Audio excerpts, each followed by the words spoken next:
Scott here with Abundance Coaching TV, and welcome. This is awesome. And yeah, it's just amazing that we are actually here right now, and I apologize for the delay because we actually were going to get here a little bit earlier at 7 o'clock Central Standard Time, but we actually had to go to a plan B. We had to go to a new camera just with some of our tests there. But thank you for hanging around. Thank you for being with us. And it's just going to be awesome just to share with you some of the passion that I have and that I want you to hear with Abundance Coaching TV. First of all, I want to set the stage for what we're going to talk about today. And feel free to communicate with Kelly. Kelly's actually going to be our tech guy for the day. And he's been live and on the chat with you. And you probably all explored how to use the chat here with Livestream. And that's amazing. And I just think that Livestream is an incredible source for us to just get our messages out there into the world. Another thing that is really cool is just to have the privilege of communicating in this way. I know there's people from around the world. There's people I know that are on the chat right now are from Sydney, and there's people actually from South Africa and from Serbia and from America, Canada, all over the world, and even Argentina. So thank you for joining us. Thank you for being online. Quick shout out for Katie, our production assistant, and she's up in South Africa, and this is the middle of the night for her. Shout out for Adam. He's actually doing some of our technical stuff, and he's actually been working it like crazy here trying to get Plan B working for us. And I'm glad actually that he's here, and I couldn't have done it without him. And of course, a shout out for Kelly Goyer, who's helping me out. He's been on our Abundance Coaching team for a while here, and it's been awesome to have him on the team as well. So today the topic is about stories. The topic is, everyone has a story, what's yours? And the truth is that everyone does have a story, but some of us minimize our stories, or we don't think that our story is important enough. And we diminish our value by saying, okay, well, somebody else has a better story, so we can't do something. We can't achieve something. And today I want to talk to you a little bit about my story. And then I want to share with you an interesting story from one of my clients. And some people you might think would have written him off. And his name is Victor. And I think that when you actually hear his story, you'll be really touched by it. In the midst of it too, we're going to actually interview Jacqueline. And Jacqueline is an awesome person when it comes to stories and also just motivation. And she's been someone in my networks for a while, and I'm really excited about interviewing her. And she has an incredible story, and she's going to be one of our guests here today. In addition to that, Kelly's going to come on the show a little bit later on as well. So what's Abundance Coaching? What is it all about? Like, why are you even here? Abundance Coaching is actually a part of a dream that I've had for a long time. And the dream that I have is to reach thousands of people and have them have transformation and have them have change. I believe that there's people out there that really want abundance in their life. I believe that there's people out there that want more than abundance in life. They actually want to know that they realistically can walk in that. And I feel that I've developed a lot of tools and experience, and through my life coaching practice, that I can bring those inspiring stories of success. I can bring the inspiring stories of people who are living in their passion, who live in abundance, so that you can feel and know that you can achieve that too. Essentially, abundance coaching and what I feel abundance coaching is helping people connect with their authentic, amazing self so that they can live with passion and have abundance in life. So you might ask, okay, well, what does that mean, Scott? Connecting with your authentic, amazing self. That sounds really nice. Well, everybody wants to have a connection. Deep down, you may not use that verbiage, but you want to have a connection. You want to connect in your relationships in your family, and you want to connect with your spouse if you're married. You want to connect with yourself, with your best self, with the best self that you are, the best version of you. You want connections, but you also want to be authentic. When you're authentic, you know who you are. You know what matters to you. You know where you're going. And when you're authentic and true to your spirit, true to yourself, there's power in that. And when you're genuinely walking down the path that you want and where you know that you need to go, there's incredible impact that can happen. The next part of it is amazing. And I think that there's not enough people that think they're amazing out there. I think that there's so many people out there that have not been told that they're amazing. And they may be living in a lot of limiting beliefs because of it. You are amazing. You're absolutely incredible. You have a story, and your story matters. And whatever you've come through to get to today, that matters. It's the journey that matters. It's where you're going that matters. And the question that I have for you is, if you were to die today, would you know that you told your story? Would you be certain that you told your story? Because you may minimize the impact that your story actually has, whatever your story is. I've coached people that have drug addictions. I've coached people that have other kinds of habits and addictions. I have a client who's a quadriplegic. Everybody has a story. Whether or not it's you've gone through a lot of tragic stuff or you haven't. I challenge you right now to think about your story and think about how it's important and how it's important to also communicate to the world. So I want to tell you a little bit about my story. I want to tell you about how I got into coaching and also about life.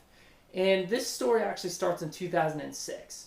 And for those that are in Australia, I saw my brother-in-law Kane is online. That's awesome. Hey, mate. In 2006, I was content. I was comfortable. I owned many properties out here in Saskatoon. And I just thought that that was just like the way that I would just produce my income. I at times had a lot of passion for rental properties. I built houses. That was just part of the fabric that I am. I'm an oldest brother of 8 kids. So part of me was just about taking responsibility. And I thought that there would be a good producer value in just buying and selling houses. And I was right. I also worked in IT. So I sold computers. And that was just a big part of my life here. But in 2006, I started to realize that there was something that I was missing. There was something that I didn't have. It was like God was stirring me in a way to know that there was something more for me in my life. And at that time, I actually started to contemplate some of my options. And I felt that for whatever reason, that I should go to Toronto. And there was nothing in Toronto in the previous time. I liked the Toronto Maple Leafs, but other than that, I didn't really have a draw to go to Toronto. But I just felt that in my spirit. And I started to sell my houses. In fact, I sold one of my houses and I bought a fancy orange car, my pumpkin. It was a Pontiac Grand Prix and it was supercharged. It was my car. But you thought, people ask me, it's like, why would you sell that car when you have all these rental properties? You need a truck. Or you need an SUV. You can haul around all the equipment and all of the stuff that you renovated with. But I bought a car. And then in September of 2006, I went to Toronto to actually go to a wedding. And at that wedding, I met Nicole. And Nicole was the most expensive dance that I ever had. But it was the best dance that I ever had. And we ended up long distance courting from Saskatoon all the way to Toronto, running up the phone bills. And I eventually said, you know what? I know that I need to do something different. And I told her about that. And she said, Scott, what about life coaching? And I didn't know what that was. I thought, it sounds interesting. She told me a little bit more. She knew a friend that was a life coach. And I thought, okay, I'll try this out. So I decided that I would move out there to Toronto, sell all my houses, give it all away. Not give it away, but give up all of the past that I knew wasn't in my passion, and I moved out to Toronto. And it was awesome. I got to court my girlfriend, and I was excited about that. But the pit is that for the first time in my entire life, I was somewhere where I had no knowledge of where I was going. I actually didn't know very many people. So I was a bit out of my comfort zone. I had all the things that I needed set up. I had my church, I had my family, I had my friends, I had my social stuff, I had my hockey, all the things in Saskatoon, but I was in Toronto. And the biggest thing for me, being a high producer, selling all your properties, all of a sudden I felt naked because I didn't have anything to do that was producing anything. I remember trying to apply for jobs. And I remember going all the way out to Scarborough from Etobicoke and getting stuck in traffic jams. And it was like 4 hours to get there and back. And I was like, wow, people do this. And it just wasn't me. I remember going to the high-rise buildings and working in those buildings. I worked in one place called CDW, and it was like an amazing job. It was incredible as far as like what I learned in sales. However, it was working in a cubicle, and my passion wasn't there. In the end, me and Nicole decided that we were going to get married, which was awesome. I asked her, which was the right way for me. And we did get married, and we decided we're going to move back to Saskatoon, where I'm from, where my family is. And when we moved back to Saskatoon, I actually enrolled in, actually it was back in Toronto, Nicole and I enrolled in the coach training program that I got graduated in later. And it was part of our story, but when I moved back to Saskatoon, I immediately went back into investing. I went and bought properties. And one of the properties that I purchased, I just bought just like that because I thought that I could go and I could invest all my time and money into this and I could flip it and make a lot of money. Now, in the previous times, I had bought and sold properties where I had made some money, but it was just on small suites that I rented. This time, I bought a property and it was a gutter. I mean, I had to strip it right down to the frame, build a brand new basement, do all the outside exterior, all the electric, all the plumbing, all brand new kitchen, rip it all out and basically restore the whole thing. And I thought I was going to make money. I kind of half did a budget for it, and I just started spending money. I had a little bit of money, so I spent a little bit of money. And it ended up taking away all of the aspects of my passion, which was me enrolling in this coach training program and moving forward with that. And I ended up taking all of that passion and I poured it into renovations. The reason I'm telling you all of this is for a lot of reasons actually, but the first reason is that sometimes we get scared of what really is what we should be doing. Sometimes we move into something because we're used to that something. And I was used to renovations. I was used to properties. That particular house ended up costing us way more money than I ever foresaw. And we put it up for sale, and it was for sale for 4 years. We did have renters at times. One of the renters totally just destroyed it with their dogs.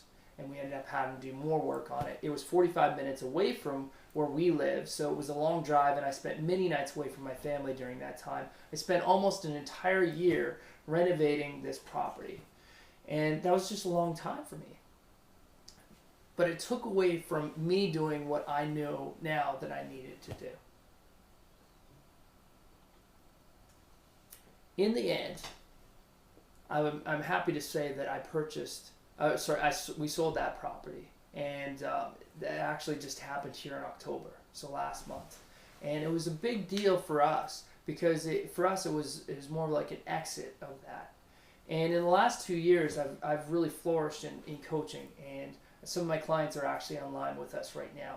And it's just been an incredible experience for me to do what I know that I love. Because that property taught me a few things, in spite of the pit that it was. Money and time and everything else taken away from family. It taught me that I actually have an opportunity to look at the positives of that story and say, I really am not that passionate about it. It allowed me to let go of that aspect of my life, to move into what I really know and need and totally know is my passion and my sweet spot. And for the clients that are online right now, you'll know that I talk about the stepping in part. A lot of times in life we go 80%. And what I mean by that is that we actually go a lot of the way, but we don't step in that extra 20%. And that extra 20% is where all of the momentum happens. That's where all of the fun stuff happens, the exciting stuff happens. But we step in, but we step in 80%. What would happen if in your life you decided that you were going to step in that extra 20%? I know for me, when I decided that I was going to step in that extra 20%, it came with some risks. But it came with a lot of rewards as well. I often say to my clients that 50% is basically just being born. You're generally natured towards something, you have gifts towards something, you can go 50% quite easily. Taking that extra 30% takes some work, takes some effort. But oftentimes we think we're all in with something. We think we're all in with our passion, we think we're all in with whatever it is. But we actually are only 80%. My challenge for you with your story is to step in and share your story. Like I shared part of my story just with you just now. And you know, it might not be as relatable for some people. Everybody has a story though, an important story, something that they need to share. And I challenge you to look at that as something that you can do, that you can step in, and that you can appreciate the fact that you have a story, that you have something that matters, something that is important for you. So step into your story. All right. Wonderful. So there we go. So that's our intro. I hope you liked it. And at this time, I'm actually going to ask Jacqueline to come into the room here with me, to the studio. And Jacqueline has been, like I say, yeah, come in, woohoo! Yay! Good to see you, Jacqueline. It's good to be here, thank you. Awesome. And Jacqueline, you've been a friend of mine for about 5 years. Yes, we have been friends. Yeah, that's awesome. And you have a business called Speaking You. You do motivational speaking, and you have done motivational speaking, I know, for a long time when I first met you. Yes, yes. And right now you work with people. And would you want to share what capacity you work with people and what you do? Sure. Thank you. First of all, it's a pleasure to be here, Scott. Yeah. And I love working with people. I've always said that I enjoy being thrusted into the sacred story of people, the sacred story that has sometimes terrain that is full of brokenness. And that's what I enjoy doing. I thrive in that, helping people enter into a place of self-awareness, of purpose, of being able to know that they don't have to be stuck in life. That there's a process for that, but there's hope. And so I work with different clients that have gone through all kinds of relational issues, relational brokenness, feeling stuck, feeling ashamed and guilty because they're unaware of what's going on with them, and people who, because of their upbringing, perhaps are unable to share it with anybody. The shame of just sharing that with somebody is too much, and so sometimes they keep those struggles secretive. And secrets have power, you know. And so we're very interesting human beings in that we don't want to live in fear, but we end up living in fear. And when we live in fear, it stops us. It sucks the life out of us. And I try to guide people finding their purpose again and finding their path to freedom, which to me is one of the most important things. So with Speaking You, what I do is I do that, but I also do motivational speaking, like you said. I love going into different places and sharing with people those things that help us move forward in life. So I do life skills as well. So anything from time management to leading to conflict management, name it. You know, I enjoy doing that as well. And that Speaking You encompasses all of that. That's awesome. Yeah. One thing that I've always recognized about you, Jacqueline, is your spirit. You're so happy and you have such a big smile. You're so happy and you're alive, right? And how do you think that your attitude with life, like I know that you have a story and you've shared that story with me, but how is your attitude about life and overcoming things influenced you? And also, part B, how does that influence other people when you're coaching with them or leading them? That is a very good question, Scott, because attitude is a very important part of the journey. I mean, our stories have many losses. Our stories have many endings. But with the endings and the losses come the beginnings and the opportunities and the gains. Yeah. And I think that I've been always the kind of person that has believed in possibilities and opportunities. My father really was the one that continually talked to me about that. And so I believe that I'm a strong believer that any time that there's a loss, there truly is an opportunity for gain. There's a new beginning. Yeah. And so I have tried very hard in the midst of my losses to be able to focus on the fact that this isn't the end of it. This is not the way it's going to be always. Yeah. Everything changes, right? Not everything lasts forever. Yeah. And so that is the focus that I've had. And despite everything that I've gone through, and I'll be sharing my story in a bit, despite all of that, I believe in life. I believe in myself. Yeah. I believe in that inner strength that every human being has to move forward, to step out of the place where they're at that creates scarcity. Yes. And so because of that, I think I have that positive spirit and that attitude. I shouldn't say, I can't say that I'm always effective with it, you know? We're human beings, yeah, right? Of course. So, but I try to keep perspective of the fact that that there is, I'm on a path, I'm in a direction, I'm on a journey, and that journey, the process of getting from point A to point B, has the terrain. It can shift and can change, and it's being aware of that, of all those changes and all those shifting that takes place.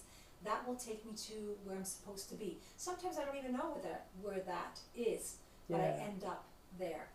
How has that affected my influence with clients? You know, there are times when there have been clients who have said to me, how is it that you keep so positive? Where is it that you acquired your wisdom? And I keep saying to them, it is something that I intentionally work on. Yeah. It's not something that all of a sudden happens and I wake up every morning and I'm like, way to go. No, it's not like that. It's a habit. It's a pattern that I have chosen to follow. Yeah. And so it's intentional. Yeah. It's very purposeful. Yeah. And sometimes I lose it and then I come back to it. And so that's what I continually instill in the clients, knowing that anybody and everybody is able to enter into that path. Awesome. That's so cool. That's so good. And I'm glad that you mentioned intentions as well. Yes. Intentions are such a huge, huge, huge difference maker. Before you go into something, you set intentions. And before I came into this first TV show for Abundance Coaching TV, I set intentions. I wanted to connect with people. I said it at the beginning. You didn't know that, but I'll tell you now. I wanted to connect with people. I wanted to connect with you. I wanted to connect with you and to myself. I wanted to be authentic. I didn't want to just like show you a whole bunch of flash and shows and stuff. I wanted to be real, and that's part of where the story came out. And I was thinking about, okay, how am I going to introduce this Abundance Coaching TV? And I thought, you know what, let's talk about stories. Let's talk about your story. And I wanted to connect and have authenticity for you. And I wanted to make sure that they knew that they're amazing. Yeah. And how does that change? I'm sure we didn't discuss this earlier, but how does that change to hold those type of intentions? You need to be very aware of what the intention is. And sometimes in the midst of struggles, it's very difficult to hold on to that. It's very difficult to know this is where I'm heading, because in the midst of struggle and pain, you don't know where you're heading. Yeah. So the intention becomes very small. It doesn't have to be a huge goal ahead of you. You know, you don't have to think about 2-3 years in the future. You think about today. What is the intention behind today? Yeah. And you work with that. And so again, it's little steps, it's little choices. Every choice takes you to the next bigger choice. Excellent. Very cool. So I brought you on because I know you have a story.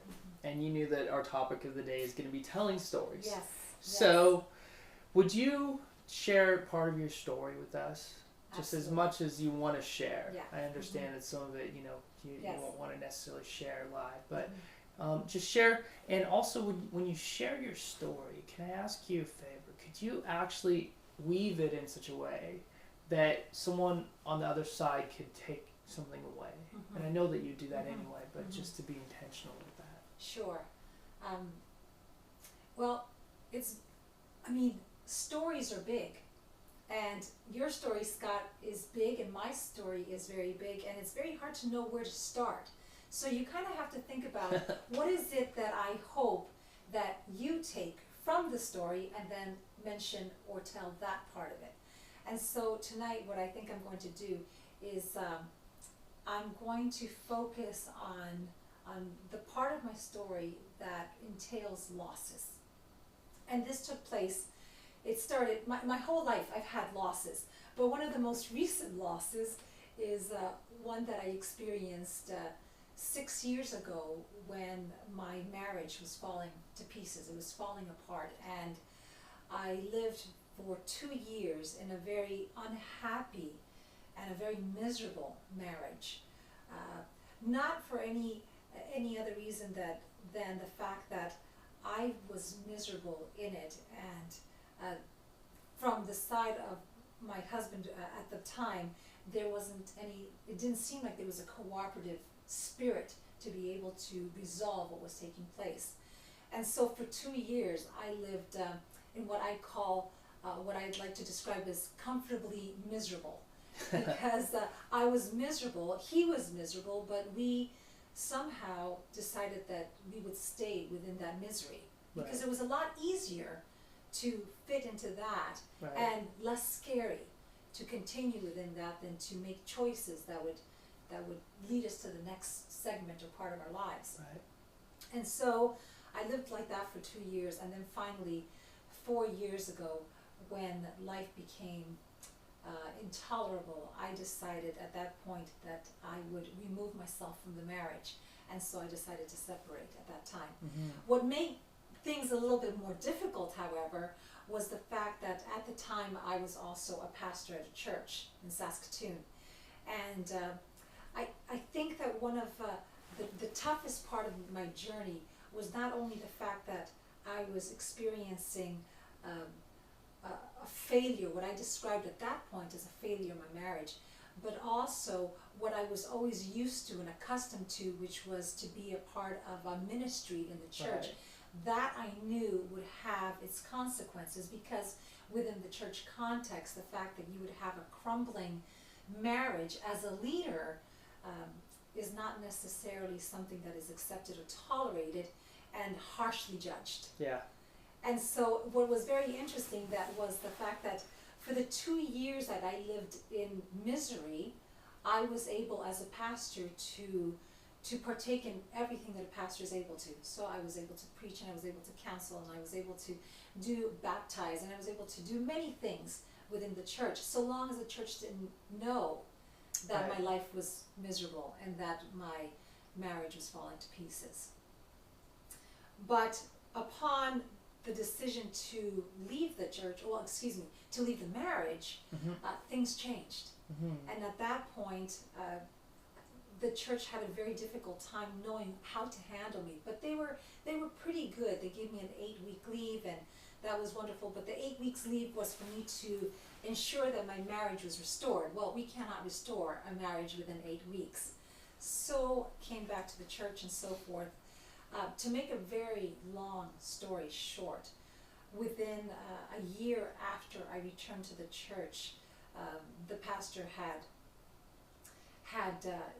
given me the opportunity to work with 3 people who would come alongside me and would listen to the entire story with all the details.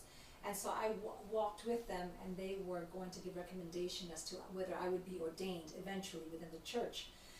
And unfortunately, however, and I will never know for sure the reason, upon the moment when I actually told the pastor that I would be divorcing, and that would be a decision that was inevitable. Mm-hmm. Upon explaining that to him, verbally saying that to him, a week later, unfortunately, one of my greatest fears came to realization, and that was not only that I was losing my marriage, but that on top of that, the church would let me go, because that was, I believe, unacceptable for them. So one of the things, the paradox of all that was always, and the irony was the fact that I remember specifically telling the pastor, so instead of coming alongside me and working with me through something that is so horribly difficult and traumatic, I would be punished instead and said, you're gone. So one of my greatest fears, which was to lose the ministry, to lose what I believe to be one of my loves in life, was taken away, and it was done in a very demeaning and cruel manner. I saw it as an injustice, and when you're going through that pain, that agony of seeing yourself in a place of injustice, of unfairness, and the dynamics of everything that took place during that time was very, very hard. Yeah, I imagine. It's very difficult to have a positive perspective. It's very difficult to be intentional. It's very difficult to trust in yourself. It's very difficult to see anything positive come from that, because you, at that point when that took place, I remember that the three people who had walked alongside me and who knew the whole story saw that what had taken place was unjust as well. So to some degree I felt validated by that.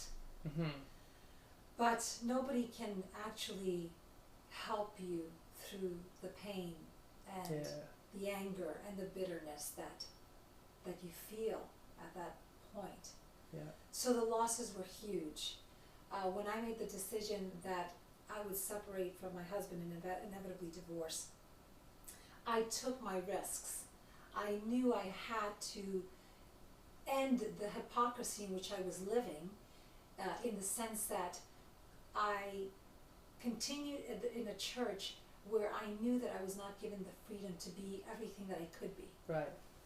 So I had to make a decision to that degree as well, and come up front and say, this is what I'm going to be doing and this is my plan, knowing that most likely the end result of the outcome would not be beneficial to myself. I remember one day, shortly thereafter, feeling so at a loss and feeling insignificant in life and purposeless, and wondering whether I had ever contributed anything to life, because when all of a sudden all your sense of security is taken away from you, and your sense of not only security and safety but of significance is taken away from you, that's pretty huge. It's a big deal. It's a big deal.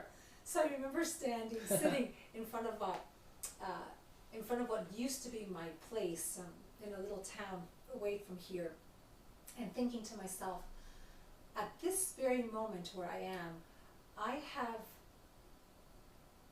have lost a brand new house. I have lost my reputation. I have lost my friends. I have lost ministry. I have lost marriage. I have lost so much. And interestingly enough, I clearly remember all of a sudden just coming to a recognition that I was in a space of complete uncertainty, of complete insecurity, of complete instability. Everything that was significant to me was not there. And I remember smiling to myself and thinking, I'm okay. I am okay. And from that moment, I began to enter into a place of recognition of what these endings, as horrific as I saw them to be, what those endings would bring in my life. And I knew that the chapters were closed, and I knew that I couldn't be angry with anyone, because in our stories, we always contribute. We're always contributors. We are. And I had to come to the realization that I was a contributor to the end of my marriage. I was a contributor to the end of the ministry. I was a contributor to the end of the church. I was a contributor to all those things that were my story. Mm-hmm. And I couldn't blame anyone, you know, even though the temptation to blame was so Sure. huge. And I wanted to blame. I wanted to blame. But I realized I could no longer do that if I was going to make the choice of seeing the promise of a new horizon. If I was going to be looking at the fact that there was a new beginning ahead for me, and that I needed to find my way in the midst of the struggle, in the midst of the pain, in the midst of uncertainty and instability and insecurity. I needed to find myself. Yeah. And I didn't know how I was going to do that. The only thing that I did do was that every choice and every decision I needed to make along the way, and every occasion, every day of life, I would reflect upon. Right. And as I reflected, I began to be incredibly aware of everything that was taking place. For 15 years, I've been somebody who people have come to for counsel, for suggestions, for advice, for guidance. And I felt I had no one to turn to. I had to turn inwardly. I had to turn to myself. And everything that I had spoken into people's lives, I had to relearn for myself. Sure. Yeah. And a shift had to take place, because I was in a place of learning, and I was in a place where what was once theoretical was becoming life for me. Yeah. And the path was, it has been indescribable. It has been a path where self-awareness has catapulted me to a different sense of serenity and peace. And I've had to reevaluate values, reevaluate beliefs, reevaluate faith, reevaluate friendship, reevaluate relationships, reevaluate everything in life. Everything that meant something at one point, I had to come to terms of, what does it mean now? Yeah. And what importance does it have in my life? Does it have any? That which at one point I saw as something that I needed to cling to and hold on to and have in order for survival, Yeah. I realized soon enough that I no longer needed it. Mm-hmm. Everything started shifting, priorities started shifting, values shifting, everything did. And I've been thankful for all the endings and the losses, because it has brought me to a place of new beginnings. And of course, the new beginnings will come with its endings as well. Sure. Yeah. Well, That's in a that's nutshell awesome. a little bit of my story. First of all, just way to go to be so brave to come out and just like share so real, like so with so much realism, and to be so raw and share your story this way. Thank you. Yeah. And I'm sure that there are people out there, Kelly, you probably are seeing people out there that have commented on this story as we've just gone along. And yeah, you know, like I shared a story, and you're right. Everybody has a different story, don't we? You know? And one of the things that has to be shared too is that not everybody's story is something where there's necessarily something majorly positive that can happen, in the way that you know, if you're in a wheelchair, maybe you can't actually have that positive, like I'm gonna run again. And I have some clients that I have a deep passion for that are in wheelchairs. And one of those clients, his name is Victor. And Victor has an incredible story. And I told Victor he's going to be watching, and his mom and dad are watching right now, actually. And I can just see Maggie, you're just jumping through the screen right now. You're glowing. That I'm going to tell this story. And I want to tell you this story, and I want everybody that's watching to hear the story as I share it, because I think that it's important, it's powerful. Victor is around 50 years old, and he has MS, and he has it to the degree that he's actually restricted to a wheelchair. Some people may have written him off in some ways because the way that the disease has affected him. He sometimes repeats himself, and sometimes It's harder for him to retain information. Now, I think Victor's so smart. Like when he's on, he's got so much brilliance in him, and I see that. I also get to spend an hour a week with him, and he still beats me in chess almost every time whenever we play. Victor told me a while ago, and I don't know, Adam, if there's a possibility of you playing his little intro video or getting Victor's intro video queued up. That would be really cool if there's a possibility of us doing. We had some technical difficulties earlier, so maybe that's not possible, but we'll see, Adam, if you can do that. And if you even want to just like play it and then just have the little green bars around it, that would be cool. Victor had a passion to write stories. And I thought, wow, how fitting. I kind of weave this topic around something that he had. And he wants to tell stories, but he doesn't have as much accessibility to tell stories and then have the world find out about it. Well, I have the fortune of having thousands of people who are invited to this call or to this video TV, and I have the privilege of just wanting to connect people and to communicate messages. And I want to share Victor's story with you.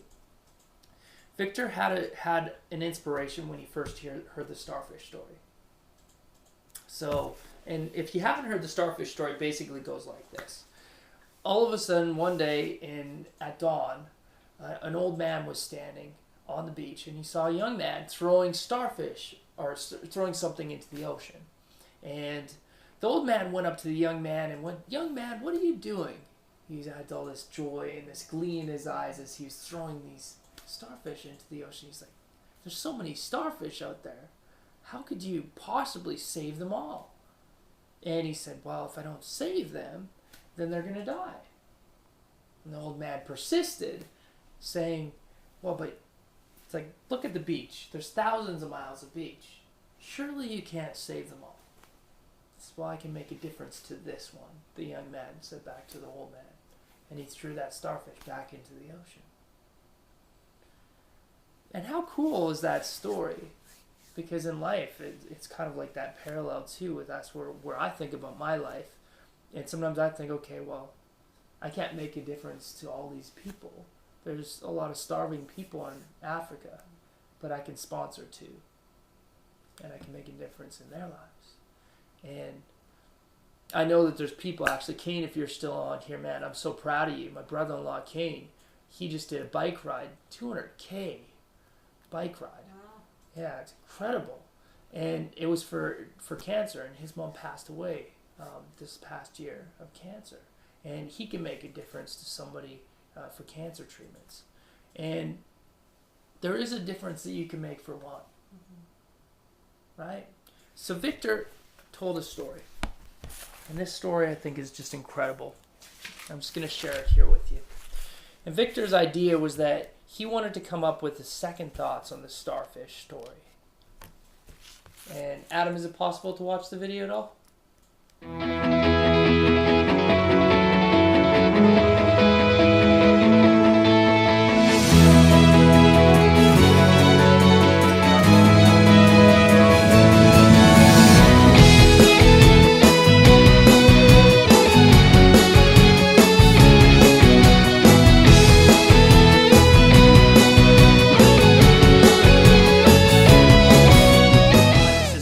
And I'm here with Victor. Say hi, Victor. Hello. All right. And we are in a coaching session right now in March the 7th. And right now we're talking about, and we have been talking about some of Victor's big dreams that he has. And we've talked about some books and some other things. Would you be able to tell me what your dream is? And just start at the beginning. Well, my dream is to write a book that's got the chapter 2 on all these great little stories. So what I'll do is I'll give the quote, the full reference to where I got it from. Mm-hmm. For instance, the starfish story. I found that one on the internet. It's just a little story. Yeah, why don't you say what that story is? Well, this is about a man who was visiting the coast. Mm-hmm. And he was watching this boy a young man, looked like he was dancing to greet the sunrise. Mm-hmm. He thought that was kind of cool. And then he went a little closer and saw what he was actually doing. He wasn't just bending down and then jumping up. He was bending down and picking up a starfish and throwing it back out to sea. Mm-hmm. He was saving their individual lives. The old man saw thousands of starfish, and he thought it rather pointless. So he explained to the young man, "What you're doing is making no difference at all." And the young man just bent down, picked one up, and threw it back out to sea. He says it made a difference to that one. Hmm.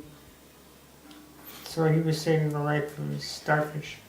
Some of Hmm. I like that story. It's a great story, isn't it? Yeah. And I had read it before and I liked it. And then one night I was sitting at a recovery meeting and for some reason 2 bubbles sort of went down my head. Mm-hmm. They were encompassed.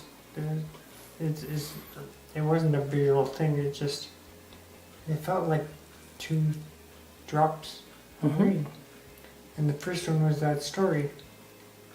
And the second one was chapter 2, which I had never heard. And that got me thinking that I should write this down. Because there was no chapter 2 that I know of. And I wrote it. It came to me when the drop exploded like a dream. Just poof. Cool. And that inspiration has remained with you. And part of the reason why I know that it's remained with you is because you talk about it. You and I talk about this, frequently, about the ideas that you have. And those ideas keep on coming up. And they grow a little bit sometimes when we talk about them too. So what did you take from Victor's story? It's the legacy, Mm-hmm. right? What you leave behind. I mean, it can be multiplied. The Mhm. more people that are influenced by what you do, the more they will do the same, right? It's the effect that takes place that's permanent. It's a legacy. That's awesome. It's so true. Victor, I'm proud of you, man. You did an awesome job. And you're right. He wanted to leave a legacy, and actually this is the legacy that Victor in the pen writing this actually came to. And Victor couldn't actually write this. He has very little mobility with his hands. So I actually wrote it. And all I did was I asked him a bunch of questions. Okay, what happened next? It's like, okay, they were throwing frisbees. Okay, sounds great. I wrote it down. And we just put the words together. And he wrote this. And Victor, I'm sharing this right now because I caught your vision. Because you told me that you wanted your story just to be heard. And you didn't have an avenue really for that to be heard. Well, this is on public TV, on the internet right now, and your story was heard. So for anybody on the chat room, anybody who watches this replay, that was a story from Victor DeFair. And it's called Second Thoughts on the Starfish Story. And you're right, it's about making a difference to all that we can. Yeah, we only have so many days in our life. We only have so many days to tell our story. So it's so vital and so important to tell our story, isn't it? And we tell our story in different ways. It can be written, it can be in poetry, it can be in song, it can be in small gestures. It's about just being willing. Yeah. Being willing. And we don't have to share all of our story. Yeah. We can share bits and pieces of it. Yeah. Our stories have impact. Yeah. Because they're ours. And the greatest part of it is that the more you hear other people's stories, the more you realize we're no different. We share the same pain, we share the same hurt, the same brokenness, and the same celebrations. It's just experienced differently. So we are all one that way. Yes. And the more we hear each other's stories, the more we learn. And when we hear something, all of a sudden it'll trigger something within us, and it'll help us to reflect upon that, or somehow it's prolonged in our memory and we may not even realize why it's there. And then something happens and we get it. Awesome. It's so true. Yeah. So true.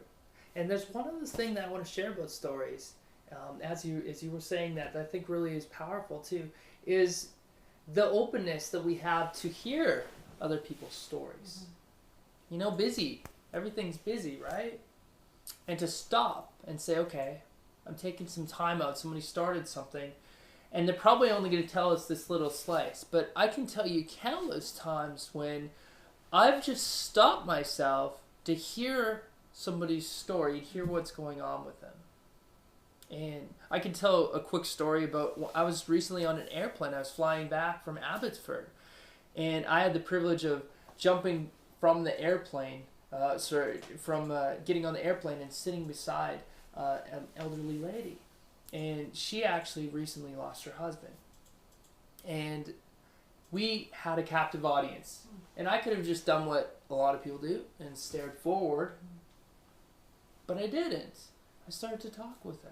And she shared the most incredible story that just sticks with me. And because of that, too, I had an opportunity to share with her.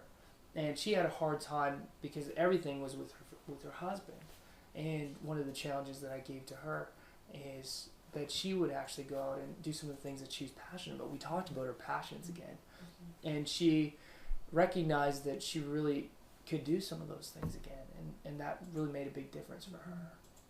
So listening, you have so much power to receive a message and to also be able to like insert and just to hear and give a message as well. So which is really cool. Awesome. Thank you so much for coming on the show. Thank you, Scott. Yeah, this has been great. Great opportunity. Awesome. I'm gonna ask Kelly to come on the Absolutely. stage here just for a sec, for a minute, and I may get you to come back a little bit later. We may do a life wheel thing. All right, cool. Kelly, you're the man.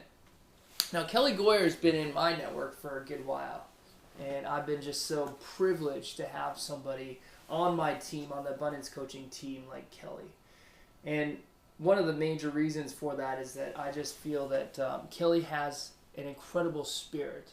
He's kind and he's passionate. He has a loyalty that's just stretches to the moon, and he's the exact guy that you would want to have on your team. So, yeah. So I'm going to invite Kelly here just in a moment to come up. And Kelly, don't worry about the mic thing. We got this here. We're going with Plan B. This is Plan B country. This is Plan B. Yeah. All right. Wonderful. Hi, everybody out there. Thanks for your comments. It's been great chatting back and forth with all of you.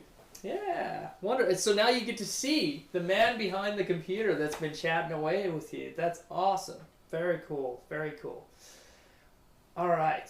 Kelly. Scott. I have brought you on the show here because I think you are an amazing man. And I'm going to use that word because I love that word, and it's part of my fascination statement. And I have to give credit to Ted McGrath if he watches this show, because I was away in San Diego at something called the Coaching Leadership Academy, and when I came back, I told you about this story. Yes. When I came back, there was a stepping in for me that was like no other time in my life. And part of that stepping in was to actually know in my heart of hearts, deep in my gut, what it is that I do and what I love to do, right?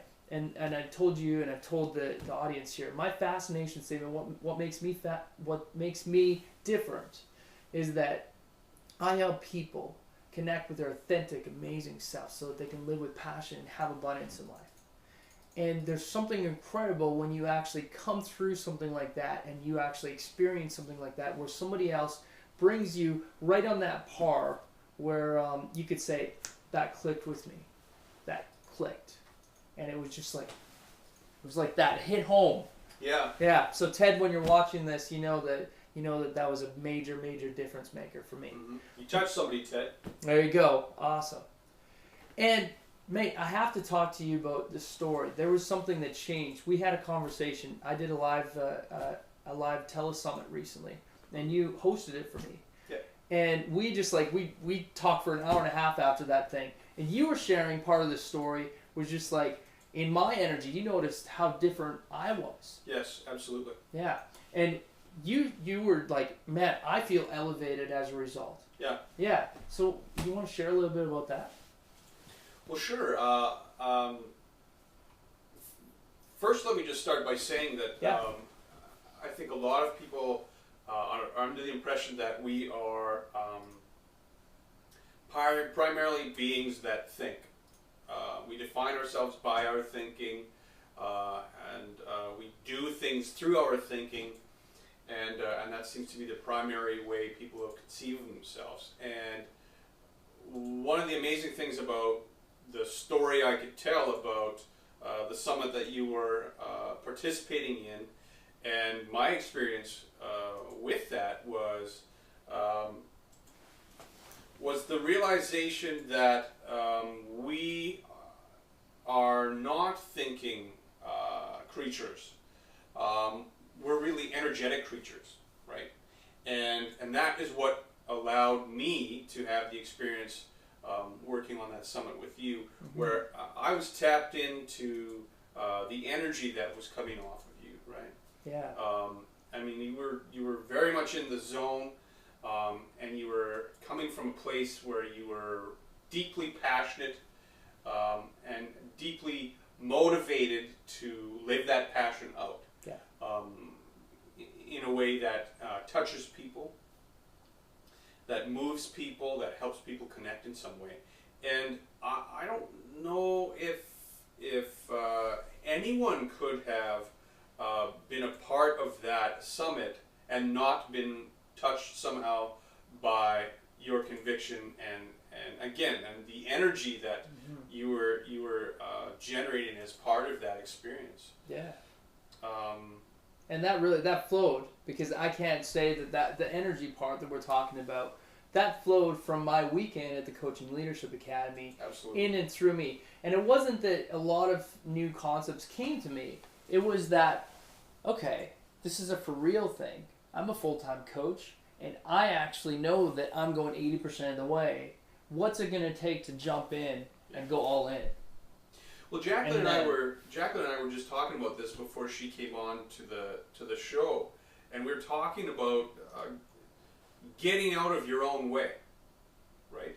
And really, that's what you're describing is in that moment during that summit, from start to finish, beginning with when you came away from Ted's workshop, all the way through to when you presented that TEL Summit, you had been galvanized, energized in a way that you were completely out of your own way.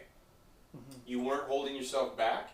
You weren't second guessing your own knowledge, your own wisdom.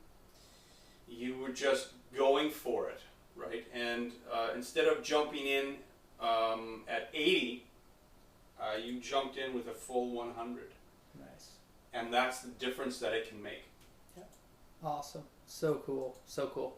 I've seen you come as well since then. Sure. And that's the cool thing, right? So we talked about stories. We talked about like the reality of stories and the pits of some of our stories. I talked about a little bit about my pit and my story, and how it took me off of my path that really I needed to find it in the end, which is what I do now. But also we talked a little bit about, I talked with Jacqueline about her story and actually the pit that went along with that as well. And this is a little bit different. It's a little bit different side of a story, right? When we have the fact that somebody else comes along our way and actually gives us something. It's like you're given a nugget, and then you have the opportunity to say, okay, well, what am I going to do with this nugget? Right. Yeah. And it doesn't mean, with the stories, it doesn't mean that you have to have this fantastically huge and dramatic story that makes the moon shake about how you were at the most desperate place to make a difference, right? No, definitely not. We are all living our own life story, and those most inspiring stories for all of us don't necessarily have to have all of the journey through darkness elements, right? Any piece of a story can be very inspiring for someone. Yeah. While you were speaking with Jacqueline, I was just chatting with the folks online and Sure. just putting questions out there to them in terms of what's their story. I mean, what's your story, right? And I think that's a very important point to make, Scott, because there's no right or wrong story for anyone to live it, right? Your story is your story, and the real power for you and the real growth for you comes when you're able to sort of step back from your story and just take a look at it, right? And where are the points in your story that you've been a real champion and you've accessed that power within you to be great, and where in your story have you not so much, right? And take away from that what you need in order to live the life that that calls to you silently in the back of your mind, because that's the life that's waiting for you, really. Yeah, that's so true. That's so true. I was at a Toastmasters convention this weekend, and I guess what I'd love to say about myself is that I love to find people that I think are shining stars. And there's one person that I met that I just saw something that was great in her. She was one of the presenters, actually, and I talked to her a little bit later. I singled her out, and I talked to her a little bit later, and I asked her, I said, well, what do you do? She said, well, I work at Sobeys. And she said it kind of like that, well, I work at Sobeys. And, well, that was like an immediate, just like, really? She's like, yeah, that kind of response. And I said, why aren't you into motivational speaking? She says, you're phenomenal. And she's like, yeah, I've heard that before, but I don't know how to do it. Like one of those type of things, right? For sure. And Jacqueline, I don't know if you're watching it or you'll watch the replay. What I shared with her was, in what she said, very inspiring, because I just started to lay out how she could do some of the things that she never thought that she could do. She had some limiting beliefs as to how she could foresee that, and perhaps even coaching is in her cards. That's something that she might want to do, and her horizons are expanded as far as that. But one thing I remember that she told me, she said, but I've heard that to be a motivational speaker, you have to have gone through something. You have to have had like a drug addiction or something like that. I've heard. And I just want to cut that one off at the root and share, you do not have to have that kind of story. In fact, praise God, you don't have to have that story. Like, Kelly, I know that you haven't had terrible despair, but don't become a drug addict before you go off and you just do so your like a motivational speaker. Don't do it. Yeah. You know what I mean? And sometimes if that is your story, cool, use that. Let that be an influence. That's phenomenal, right? But the day-to-day aspects of your story can make a massive difference. And I want to share that with you. I want to leave that with you. We're coming up to the end of our show here real quick. But the takeaways that I hope that you get out of this show are that you actually know that your story is important, that your story is valuable, that you have something important to give, you have something important to share. And perhaps there's something that you took out of my story that I shared about just losing my passion and finding it. And there's maybe something you got out of Jacqueline's story about losses and new beginnings. And maybe something about what we just talked about here, with just a motivator that just came up beside you and just like gave you that nugget that just helped spur you forward. Or that your story really does have impact. Your story really does matter. And it is really important. So if you can take those away, that's awesome. I want to leave one extra thing. There's one segment that I always want to include just to give value to everybody that stayed on the show this long. And that's to give you a free tool. So every time I want to give you a free tool. So the free tool this week is your Abundance Life Wheel game. And all you have to do is go to www.abundancelifewheel.com. And you'll be able to actually find out if you're winning or losing at your game of life. Now, the game itself is totally free, and I built it with the aspect of I wanted to help people figure out where they are so that we can get them moving forward faster. So at the heart of the game, I wanted people to understand and to visually see where they were so that they could start to make steps forward and push themselves forward and to elevate themselves to actually get to where they really need to go. And the Abundance Life Wheel game goes through 14 categories that essentially make up the human existence. And we put a lot of thought, a lot of energy, and almost a year of time into creating it. I say we, me and my wife, and our coding team and designers.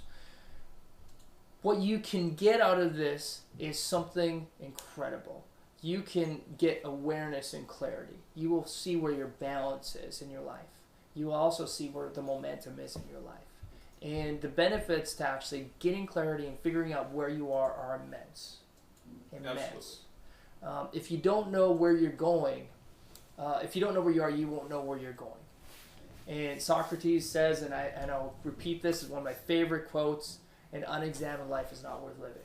So if you're not checking in with yourself, finding out where you are, then it's hard to actually know where you're going and if he's right, whether or not your life is even worth living. So what's a takeaway? You played the game. What's a takeaway that you've taken away from playing the game? Well, definitely it gets you thinking about your own life and yourself in a way that that just, let's face it, just does not come up in regular day-to-day experience. Yeah. And that's been my biggest takeaway is the opportunity that the Abundance Life Wheel game gives you in just finding, just a 10, 15 minute time slot for yourself. And let's face it, you're all worth it, right? Yeah. And looking at things from a slightly different perspective, asking yourself questions about yourself that you've likely not had a lot of time or opportunity to ask before, right? And the other takeaway for me was the resistance sometimes that can come up when we're doing something for ourselves. I have to admit that this was something that I'm not used to doing. And there was, that little voice inside my head that said, well, geez, you're being kind of selfish, you're being kind of self-focused here, this is unusual, who do you think you are, and all that kind of stuff.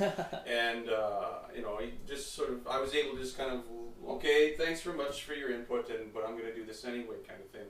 And that was, there's a bit of growth there for me, because it gave me the opportunity to choose again.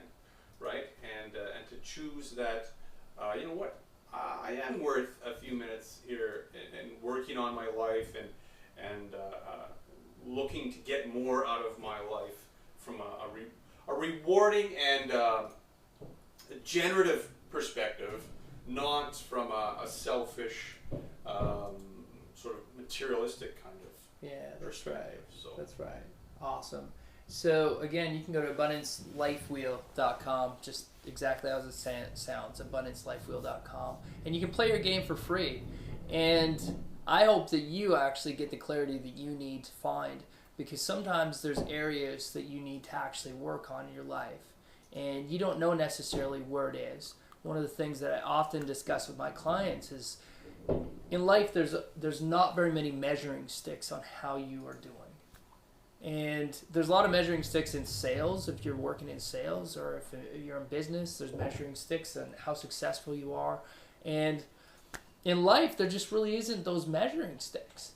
But this is one way of you actually seeing a big snapshot picture of where your life is and looking at the abundance and where you actually are in your life by playing your Abundance Life Wheel game. So I challenge you to do that, abundancelifewheel.com, and there you go. So it has been an absolute joy to be here, and I thank you, Kelly, for being my guest. Absolutely. It's been awesome. Absolutely. You bet, man. Yeah. And I'm going to have you on the show again. Sure. Because you're on the team. Yep. And we're going to interview some really neat people. And the reason why we want to actually interview people is also because we think that other people have incredible stories. So if you have an incredible story and you want to actually be on the show, we do Skype calls and we do live calls here in Saskatoon. We're going to do it every week, and we're going to stop just before Christmas for the first series. So the first series is all about helping you live with passion and have abundance in your life. So we talk about stories. Next session, we're actually going to talk about who you are and what your passion is. So who you are and what your passion is. That's a big one. Who you are is one of the questions that comes up a lot. And I get the question about passion all the time as well. How do you live with passion? What does it mean to have passion? So we're going to actually dive deep into that. I'll have another special guest. Nick is going to be with me, and he actually works with with Donna in a yoga studio, and he's got an incredible story as well, and he's an incredibly passionate person. I'll send some details on the website for that, abundancecoaching.ca/TV. So we're going to air every single Wednesday. We'll be on time now. We'll figure this techie stuff out. At 7 o'clock, that's Central Standard Time. That'll be 5 o'clock Pacific Time and 8 o'clock Eastern Time. 12 o'clock if you're out in Sydney, it'll be 12 o'clock noon the next day. So again, on the 14th of November and every Wednesday afterwards at the same time, 7 o'clock Central Standard Time. It has been a pleasure spending time with you here. Jacqueline, I thank you so much for being part of it. And our team, our production team, thank you for joining us. Thank you for being part of it. Until we chat again, live with passion and have abundance in life.